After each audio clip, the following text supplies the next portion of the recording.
Selamat pagi.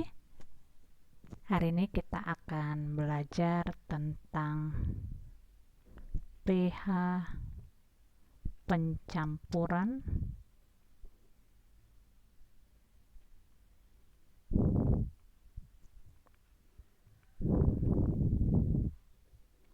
untuk larutan penyangga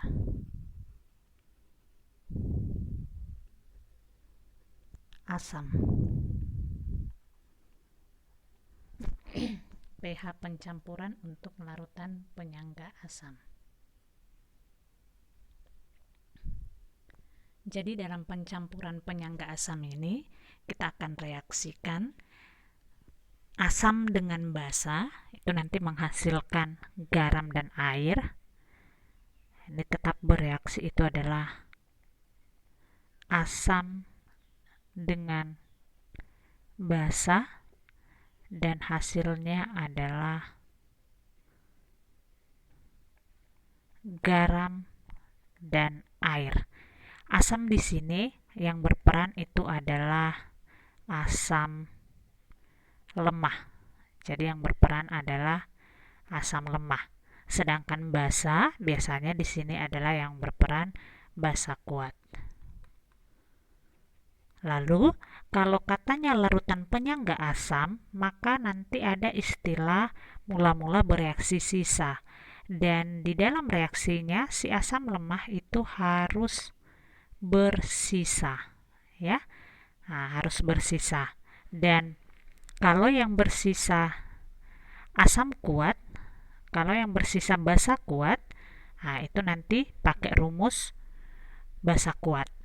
Kalau bersisa asam lemah, maka kamu pakai rumus larutan penyangga asam, yaitu konsentrasi H positif sama dengan Ka kali mol dari asam lemah yang sisa per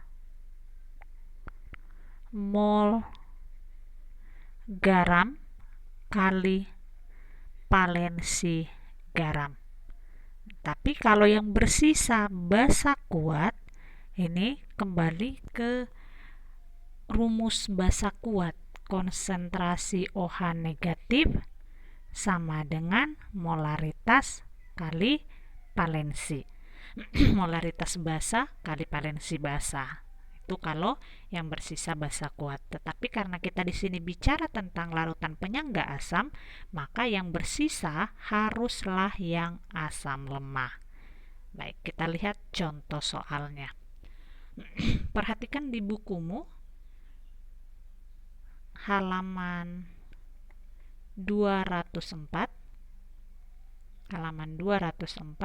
soal nomor 11. Halaman 204 soal nomor 11.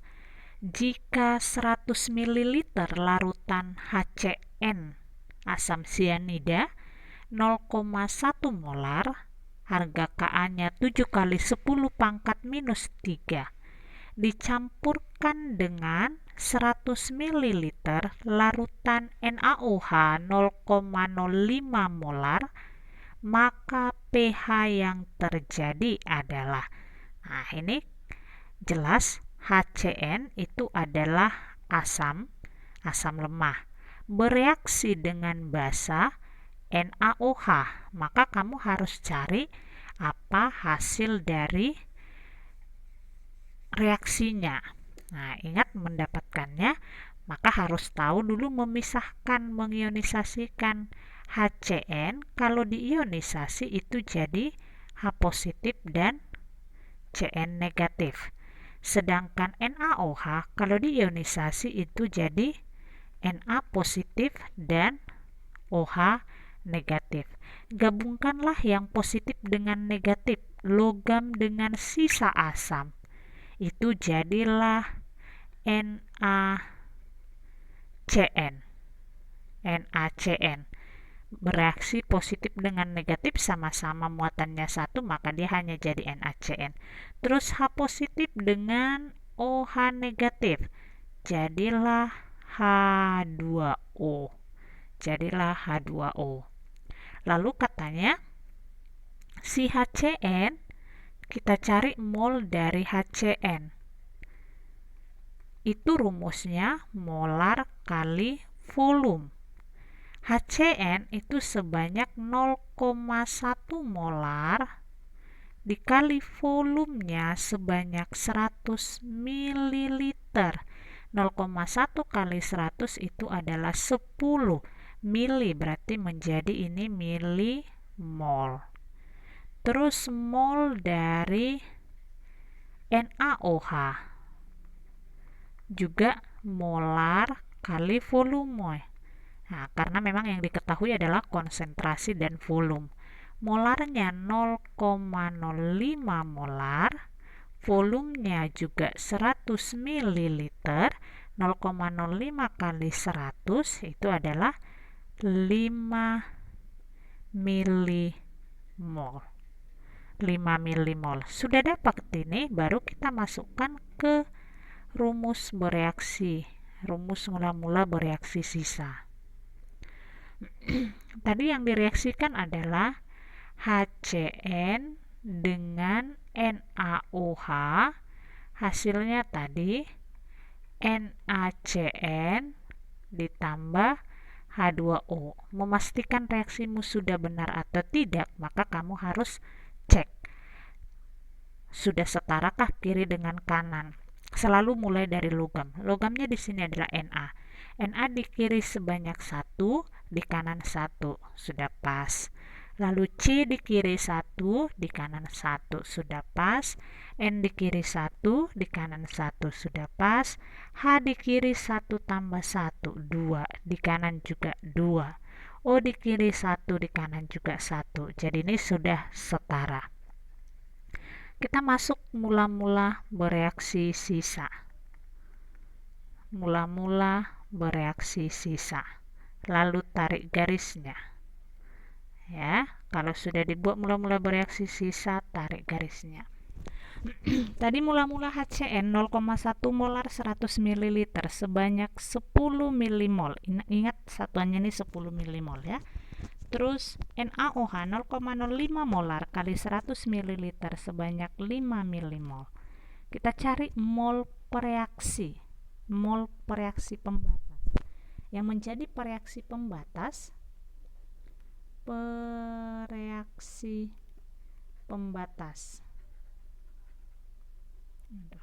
agak susah ya.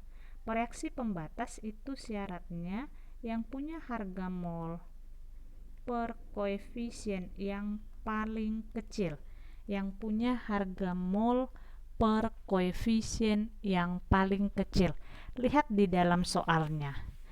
Di dalam penyelesaian yang sudah kita dapatkan, HCN 10 milimol dibagi koefisiennya 1 itu 10. NaOH 5 milimol dibagi koefisiennya 1, 5. 10 dengan 5 yang paling kecil adalah NaOH, maka yang menjadi reaksi pembatas di sini adalah NaOH. Maka yang habis itu adalah NaOH. Biar dia habis, agar dia habis, mula-mulanya 5, maka yang bereaksi harus 5. 5 dikurang 5 ini habis. Nah, sekarang cari mol HCN. Untuk mendapatkan mol HCN, maka mol ditanya sama dengan koefisien ditanya per koefisien diketahui kali mol diketahui. Yang ditanya HCN, maka koefisien HCN 1 dibagi NaOH sudah diketahui bereaksi 5, berarti 1 bagi 5 kali 5. 1 bagi 1 kali 5 ya.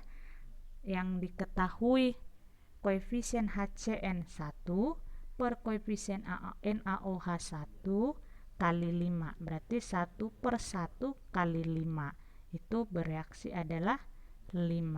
Oke, terus 10 dikurang 5 maka sisanya 5. Nah, terus NaCN itu 1 per 1 bagi 5 juga. Itu adalah 5. Sisa di sini 5 karena tidak ada mula-mula. Ingat, kalau di kiri reaksi itu dikurang, kalau yang di kanan reaktan produk itu ditambahkan ya.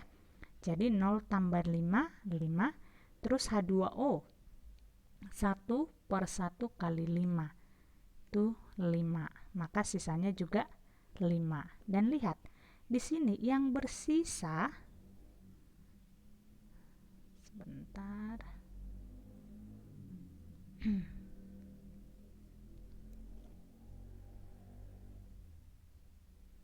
Nah, yang bersisa di sini adalah HCN, ini sisa. Ya, bersisa HCN. HCN itu adalah asam lemah. Karena bersisa asam lemah, maka ini kita pakai rumus penyangga asam atau buffer asam.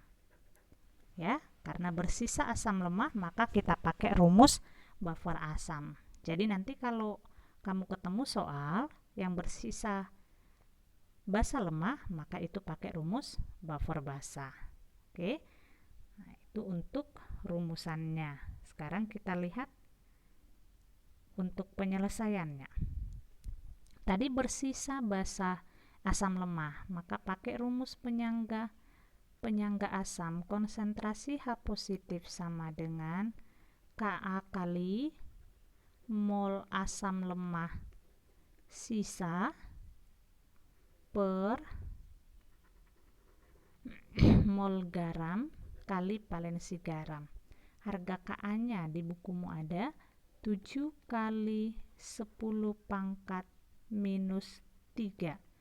7 kali 10 pangkat minus 3 mol sisa asam lemah tadi sebanyak 5 milimol. Satuannya 5 ya, milimol ya. Terus mol sisa garamnya adalah NaCN. Garamnya NaCN. Sisanya juga 5 milimol. Valensi garamnya ini ionisasikan menjadi Na positif tambah Cn negatif. Valensi garam lihat dari koefisien dari logam kali muatannya. 1 kali 1 berarti 1. Jadi valensi garamnya itu sebanyak 1. Berarti ini kali 1. 5 per 5 milimol itu habis, tinggallah 7 kali 10 pangkat minus 3. Maka dapatlah pH-nya sama dengan 3 kurang logaritma 7. Itulah untuk mendapatkan rumus dari penyangga basa untuk pencampuran ya. Itu untuk pencampurannya. Jadi kalau ketemu asam dengan basa, maka kamu harus campurkan terlebih dahulu. Baik, itu untuk penjelasan awal untuk pencampuran penyangga basa. Untuk selanjutnya, saya minta berlatih dari halaman 204 soal nomor 15 ya. 204 soal nomor 15. Baik, selamat belajar. Jika ada yang kurang jelas, boleh nanti kita berdiskusi di WA Group. Selamat pagi, Tuhan memberkati.